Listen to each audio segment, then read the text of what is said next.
Hey guys, it's Will here and welcome to the first part of our Tale of Four Gamers Slow Grow campaign. I'm joined by Sam, Rob and this guy here, Mike, whose name I almost forgot. But yeah, so we're here for the first month of the Tale of Four Gamers. So basically it was mostly Sam's idea. We're all building up new armies, so it was a good chance to do it, and we're starting off at 400 points. So we've all gone away and built 400 point armies. For the first month you didn't need to have two troops in HQ, you just needed to make sure you got one troop's choice in an HQ. So we got little starter armies, and they'll be growing every month for the next 6 months till we have full 1750 point armies. Now, points for this are going to be awarded not only for the games we play, but also for the quantity and quality of your painting, with points being deducted if you try and field any unpainted models. Not that I think anyone's going to be at risk of doing that. No, I think Rob painted all week long to get his stuff. So yeah, what are you guys doing? Sam, what you brought? I've got my Chaos Iron Warriors. Cool. Mike? I've got Tyranids. Nice. And Rob? I've got Tau, communist bitch people. And yeah, as those of you who saw my beginning of the year video may know, I'm bringing my Dark Eldar. Finally going to make them a proper army rather than just a tiny allied detachment to my Eldar.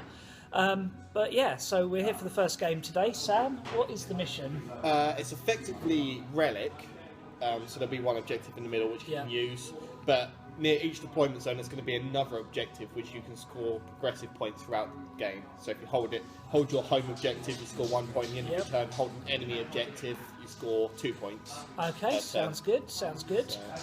And yeah, so it's going to be a four-way game, all v all, and yeah, I think that is about it. So without further ado, let's take a look at what people have brought this month.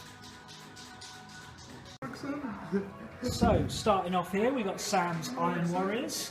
He's got his Chaos Lord here, and he's got a Power Sword, Gift of Mutation, and Sigil of Corruption. And I think he's also got Melter Bombs on there. He's going with six Chaos Space Marines, 2 Melter Guns in the squad there, and they've got a standard Rhino transport. And then we've got 5 Chaos Bikes with 2 Melter Guns. So decent amount of melter in this list to compensate for the lack of any long-ranged anti-tank. And yeah, he'll be using the rules from Traitor Legions, so these will actually play as Iron Warriors as well as just looking like Iron Warriors. So I think Sam's plan here is to try and make Chaos great again. Right, and here's Rob's Communist Fish People, very brightly coloured Communist Fish People. He basically painted this in a week because he was a little bit behind schedule on it, but here we go. We've got Fireblade leading the force, and he's going in with a squad of Fire Warriors, and they've got that missile pod thing at the back there. Then we've got Breachers, so the guys that need to get in really close to do damage, but to help them with that they've got a Devilfish with sensor spines and missile pods, and then finally a unit of 5 Pathfinders, because Pathfinders are awesome. And that is 400 points of Tau. And here's Mike's Tyranids. So he's gone for a very warrior heavy force, and having seen what he's planning to add to this, that theme is going to continue. We've got a prime there. He's got the Death Spitter, Lash Whip and Bone Sword. Then unit of 3 warriors with Scything Talons. 2 of them have Death Spitters and Devourers, sorry, and then one's got Venom Cannon. And then we have the Carnifex with 2 pairs of twin-linked Devourers with the Brain Leech Worms on there, so there's strength 6 ones. Very compact force, but should be pretty resilient, and surprising amounts of firepower for Tyranids. And finally, my Dark Eldar. Now, you may have seen these on the channel before as a very small allied detachment to my Eldar, but I've been adding to them and trying to just generally grow the force. So we've got our Archon here. She has got just an Agonizer today. We weren't allowed to take 2+ saves, so there's no Shadow Field on her. And she's going to be riding in a fast attack choice Venom. Got this Venom second hand, it was missing a few bits, so these sort of like bits down the side here, like on this one. So replace them with some spears to give it a bit more of an imposing look. Got my second Venom here, which is just stock. Obviously both of these are upgraded with the splinter cannons. And squad of 5 Cabalite warriors in there. One of them has a blaster. No, that's not a blaster, that's a shredder. One of them has a shredder. And then finally my my Ravager with the triple Brett Lance on Dark Lance on there. I'm still trying to learn Dark Eldar and what everything is, but yeah, that is that. 400 points of Dark Eldar. So, all 4 armies have deployed, generally trying to cluster around what scenery there was in the deployment zone. Nids went first over here, heading straight towards their home objective. That's the progressive one they can claim 1 point per turn for holding. Tau went next, the majority of his infantry clustered in that building, with the Devilfish and the Breaches set to move forward. Chaos, again, clustering around the ruins. The Rhino's going to have a risky time getting out of that, and the Bikes leading the way. And then I've gone for using range as much as cover to protect me here. Kind of pulled back quite a lot from where I could have deployed. Hopefully out of range of the worst of enemy fire for at least the first turn. Archon is in the Venom with the blonde riding it, and then the squad are in the Venom with the redhead. So now we're going to roll for turn order. Basically whoever rolls highest goes first, and then we work round clockwise, and that objective in the centre there is the relic. So here we go. What do we get? I got a 5, 4, 2, 3. So, Dark Eldar up first. Here we go with turn 1. So, started my turn unsure whether to go for the Tyranids or the Iron Warriors, because the tower were going to be very hard to hit at that range. So, essentially, I rolled a scatter dice to determine which way I was going to attack. And unfortunately for Mike, who's very sad now, it was the Tyranids. The 2 Venoms unloaded a bucket load of splinter shots into the Carnifex and killed it outright. And then the Ravager shot for the Tyranid warriors. Only managed to kill one of them thanks to the cover and some porter hit rolls. But not a bad start. Not quite up at objective 3 yet, but that's fine. We can start scoring rolling points later. But yeah, a decent start for the Dark Eldar. But I think there could be some retribution. Now we're going round clockwise, so it's Mike up next. Very quick turn for the depleted Tyranids. Wasn't realistically going to get much firepower into range, so he just ran the surviving warriors and the prime to score the objective and score the first point of the game. And yeah, that was it for Mike's first turn. Now on to Rob and the Tau. So the Tau turn started off with popping down that missile turret to secure that objective for him. That gets him a point. And then the Devilfish moved off into the crater. Shooting wise, the Pathfinders guided the Fire Warriors for boosted ballistic skill at the Chaos Bikes and put a huge number of wounds on them. Devilfish added its fire as well, and the result is just a single Chaos Bike left. Luckily he did pass his leadership narrowly, but yeah, tough start for you, Sam. Anyway, here we go with the Tau and the Tyranids both on 1 point. It's Chaos turn 1. So the Iron Warriors started out pushing straight for the relic. The Rhino moved as fast as it could and popped smoke to try and survive enough time to get to the relic, and the Bike just whizzed forward to secure his objective for a point and fired off its bolt gun at the Tau Pathfinders, but failed to kill any thanks to the cover. So that's turn 1 up. I am actually losing at this point, but I've suffered no casualties, so yeah, should be able to pull out something in the late game. But here we go, Dark Eldar turn 2 coming up. So this turn I swung my force across to secure that objective to give me a point, and I was hoping I could pop that Tau Devilfish to start taking some damage on the Tau, but unfortunately the Devilfish, as you can see, is still there. Didn't do any damage to it, rolled really poorly for my armour penetration rolls. This Venom managed to only put a single wound on the Bike, despite getting like 8 hits, and that, yeah, is a bit disappointing because he passed his armour save. and the guys in here, plus this venom, shot for the Tyranid warriors and only managed to do a single wound. So less of a good turn in terms of damage output, but we have scored a point. So now the Tyranids are going to go with turn 2. So, Mike's Tyranids decided they really wanted to deal with these Dark Eldar before I finished them off, and yeah, they shot everything they had into this venom. They then pulled off a 10-inch long bomb charge into this venom, and completely failed to do any damage. It was quite a sight to behold. So, yes, Mike just said, I don't know if the camera picked it up, the dice gods are not with him this day. But yeah, so they're now right in my firing line and very much a threat that I'll be dealing with next turn. But yeah, no points for Mike that turn, although he is denying me that objective. And we move on to Rob and the very brightly coloured Tau. So the Devilfish starts to push further up towards the objective, and that fires its smart missile systems into the one bike and just kills it. So that's the Chaos bike has gone completely. The rest of the Tau fired at the Rhino, despite having like 24 shots into the side of it, thanks to the Fireblade's ability. It didn't manage to do a single glancing hit to that Rhino. So yeah, a lucky break for Sam there, but there are other ways that Rhino can die today. So as we end the second round at 2 points to the Tau, 1 to Chaos, 1 to the Dark Eldar, and 1 to the Nids. So Tau is still winning. Oh no, Chaos haven't had their turn yet. Sorry, my bad. I'm just bypassing Sam's turn, sorry. So it didn't really seem to matter that I forgot about Sam's turn there, because he didn't manage to do a lot with it, unfortunately.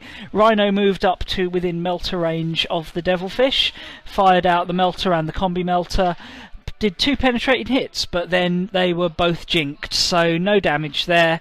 It was too far from the objective to score, so it's still 2 to the Tau and 1 to everyone else. Third Dark Eldar turn coming up, and I seriously need to deal with these Tyranids so I can get on to combating the Tau. So this turn I pulled my Ravager back to get line of sight on the Devilfish, being as the Tau are probably my biggest rival for winning this right now, and managed to immobilise the Devilfish and take a hull point off it, so that's a decent start. Then both raiders and their respective crew fired on the Tyranid warriors. He actually did very well on his saves, but he did eventually lose both his warriors, but the Prime is still there on his full capacity of wounds, so still a potential threat, but not one that we can't deal with in future. Points wise, because that Prime is still there and that Venom isn't OBSEC, he's still actually denying me that, so I haven't scored any points, still only on a single point, but yeah, in a reasonably good position, still not actually taking any casualties yet, and the Devilfish is immobilised, so yay, good turn for the Dark Eldar. Mike, and your Prime, off you go. So, seeking some final measure of retribution, the Tyranid Prime shot at the Venom, put a hull point on it, and then charged it, wrecking it. Archon actually needs to take a pinning test as well, getting out of there, but we are leadership 10. No, that's fine. And that scored Mike 2 points, because that's my objective and he's holding it. So yeah, well done to Mike. You've taken the lead there, 3 points. But now it's the time of the Tau. Here we go.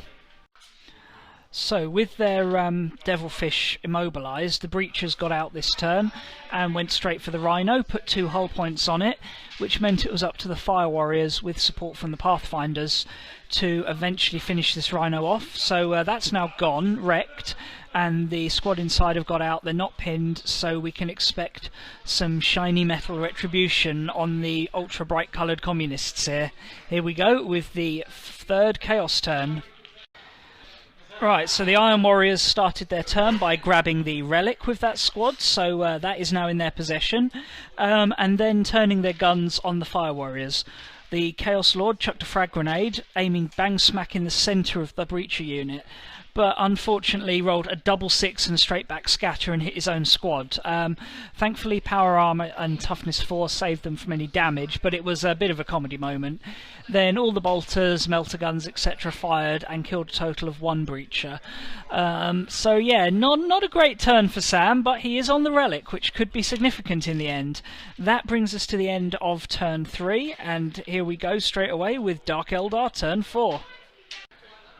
So with the time counting down on this game going into turn 4, I needed to get some points quick, so flew my Ravager over there as fast as I could, ignoring shooting for this turn just to grab that objective for 2 points, and scuttled this Venom up to the objective for another point. Then just need to deal with that Prime, shot with the squad inside here, and did 2 wounds to him, which left the Archon to finish him off in combat.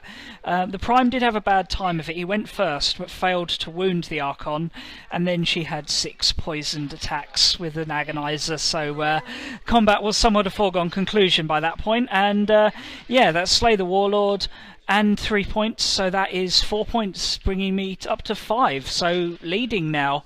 But there's still all these Tau to deal with. Don't know if the camera picked that up, but Mike is declaring that the Tyranids shall return. Anyway, oh, and finally the Venom shot for the Breachers did 1 wound, but failed to actually kill any thanks to their armour. Rob's having a good game so far. But anyway, let's see if the Tau can capitalise on this as we go into Tau turn 4. So the Tau were dealing with the most pressing threat, the Iron Warriors, right up in their grill. Breachers stepped up and had a really good chance to take the whole unit down, particularly as the Pathfinders aided them out with a marker light. They had come out of the building but managed to get one with a lucky snapshot. Unfortunately, despite doing a decent number of wounds, the Iron Warriors survived really well. Sam passed a lot of his feel no pains, and then his Chaos Lord sponged a whole load of wounds on his 4+ invuns, so there are still, even when the Devilfish added its fire to the mix, 3 Iron Warriors and the Lord on 1 wound standing there. Rob does get another point for the Pathfinders over by the objective. These Fire Warriors tried to run for this one for 2, but unfortunately couldn't get there in time. So end of the turn, that's another point, and we go on to Sam and the Iron Warriors. So very simple turn for the Iron Warriors. Move up, shoot short range weapons, and then charge. Killed 1 from shooting, or two from shooting, and then managed to kill another one in combat. The Chaos Lord didn't really have the best rolls to hit, unfortunately, but he has killed one of them. Tau naturally didn't do any damage in return, so a Chaos combat victory, but the Tau are very bravely going to hold their ground this time, but I feel they will be sushi by next turn. Anyway, that ends up turn 4 with the Tau scoring another point, giving them 4 in total. Yeah, that's Tau didn't score that turn. Tau scored in the previous turn, but they scored a point, so that 4 to the Tau, 1 point to the Iron Warriors, and 5 to the Dark Eldar. Here we go with the 5th and potentially final turn. So this turn I pulled my Ravager back so it's just towing into that objective, so I'm still scoring it but a little bit further away. That fired at the Devilfish but failed to do any damage. The Archon just moved out of the ruins, so she's towing in to score me that objective, and the Venom moved up and originally wanted to go for this Pathfinder squad but couldn't kill them because they were out of line of sight, so I went for the Pathfinders at the back there, killed 3 of them, but they passed the leadership test. So that gives me another 3 points, bringing me up to 8 points, and a nice solid lead, as long as I can live long enough to claim it. Now we go with Tau, turn 5. So pretty effective 5th turn for the Tau there. The Devilfish, with its smart missiles, fired for my Archon and managed to put 2 wounds on her, so she's in trouble now, down to her last wound. And the Pathfinders used their marker lights to guide the Fire Warriors to shoot the remaining Venom, and that's now wrecked. Luckily the squad inside were able to disembark without casualties or pinning, so that's pretty good. In combat, the Chaos Lord cut his way through another couple of Fire Warriors, who then killed the last remaining member of the Iron Warrior squad. But they failed their leadership and ran off, caught and killed by the Chaos Lord. So yeah, he's still up on 1 wound and holding that relic. That is the end of the Tau turn. He's scored another 3 points, and that brings him up to 7 points, if my calculations are correct. So now we're on to what could be the final turn of the game, the Iron Warrior's 5th turn. So, expecting nothing less from a Chaos Lord, he just charged over there to get the Pathfinders, blew up one with a frag grenade, they ran away, but he managed to pursue them and catch them in the assault and wipe them out that way. So, yeah, that is the Pathfinders gone. Another point for the Iron Warriors as they've grabbed that, another 2 points for the Iron Warriors as they've grabbed that objective, and this could be the end of the game. Mike, if you'd like to roll the dice. It's a 6. Game carries on. Here we go. Dark Eldar, turn... What is this now? 6. So turns are getting very quick now because we're running out of models. These Cabalites tried to move close enough to the Fire Warriors to shoot them, but were just out of range. So I ran to get behind the cover. My Archon stayed where she was to blag me a point, and Venom, the Raider, stayed where it was to grab a point. Sorry, did I call that a Raider? It's a Ravager, and that fired at the Devilfish and blew off the burst cannon, did another hull point to it. So another 3 points to the Dark Eldar, bringing us up to 11. But now it could be a crucial time. The Tau may be able to pull out a win here as we go into the 6th Tau turn.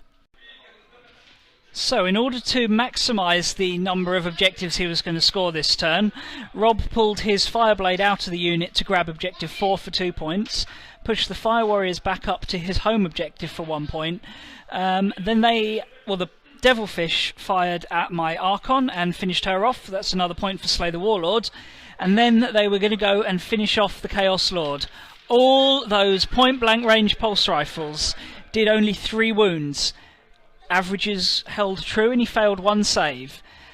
I have only a wound left, that would have killed him, because he's an Iron Warrior, 6+ Invon, and he makes it.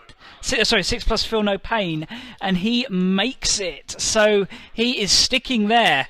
That, if I've done the maths right, means that we will be drawing on points between the Tau and the Dark Eldar. Sam, if you'd like to have a go at rolling for the end of the game.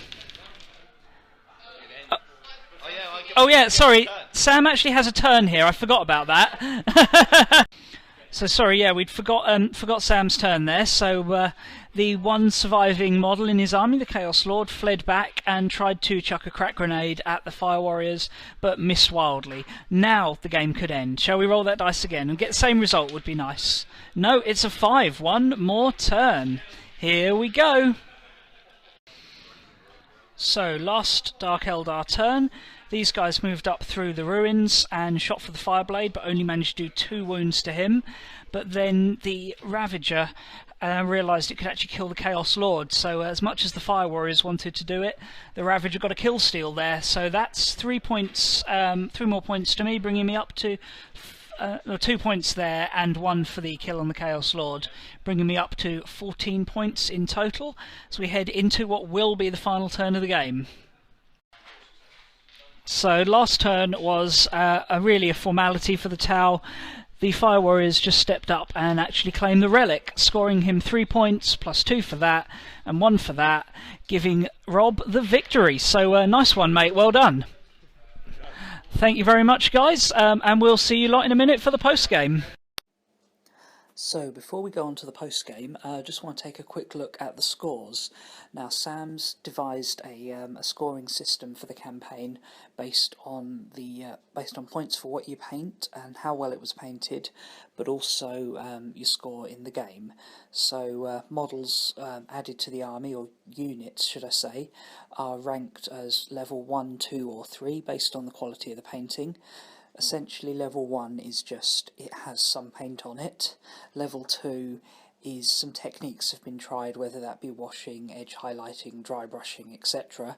And level 3 requiring more advanced techniques like converting or like freehanding, things like that that take a bit more time and are a bit more complex.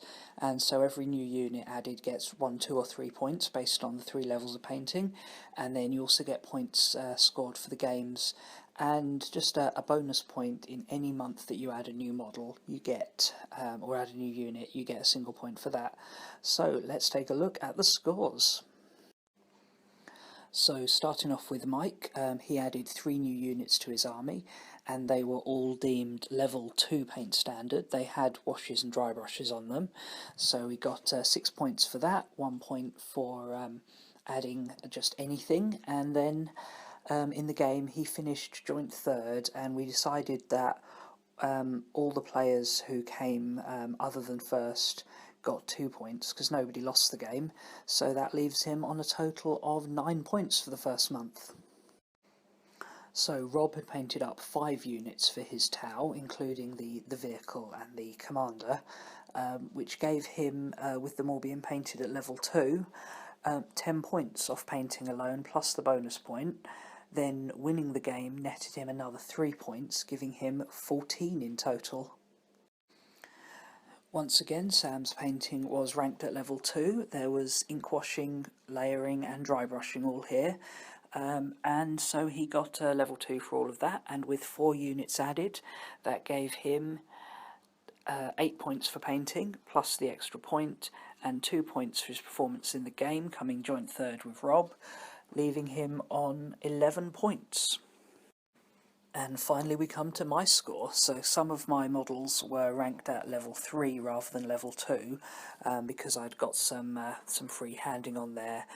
Quite a lot of conversion work went into the Archon and her scenic base, and then like the fade effect on the hulls of the vehicles. So I got quite a lot of points for painting, together with coming second in the game, which didn't actually net me any more points than coming 3rd would have done.